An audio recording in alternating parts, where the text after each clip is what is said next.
జీవితంలో ఈ 3 సందర్భాల్లో తప్పితే ప్రతి రోజు, ప్రతి నిమిషం, ప్రతి సెకను ఎప్పుడు మీ ఫేస్ లో స్మైల్ ఉండాలండి. మరి ఏ సందర్భాల్లో చెప్పనా? ఎవడైనా చచ్చినప్పుడు ఆ శవం కాడ కూర్చొని నవ్వకండి.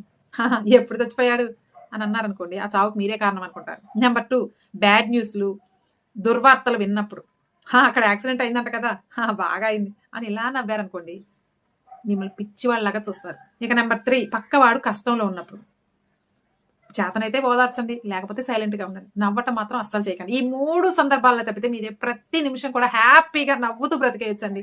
ఎన్ని కష్టాలున్నా సరే అవే వస్తుంటాయి, అవే పోతుంటాయి. కానీ ప్రతిరోజు మనం ఉదయం ఎలా లేవాలో తెలుసా? కొంతమంది ఏడ్చుకుంటూ, అమ్మో ఈరోజు ఆ పని ఉంది, ఈరోజు ఈ పని ఉంది, నిన్న అలా అయిపోయింది అని ఏదేదో తలుచుకుంటూ ఏడుస్తూ లేస్తారు. అలా కాదు. ప్రతిరోజు మీ పుట్టినరోజులకు, ఈరోజు నా పుట్టినరోజు, చాలా మంది ఎగ్జైటింగ్ ఎలా వేస్తారు? హ్యాపీ బర్త్డే మీ అనుకోండి, యూ కాదు, అనుకుంటూ లేవండి. ఇది పెద్దగా అరుచుకుంటూ లేవకండి, ఇంట్లో వాళ్ళు పిచ్చెక్కింది అనుకుంటారు. మనసులో ఈరోజు నా పుట్టినరోజు అన్న చాలా హ్యాపీగా ఈ ఫీలింగ్ తో లేవండి.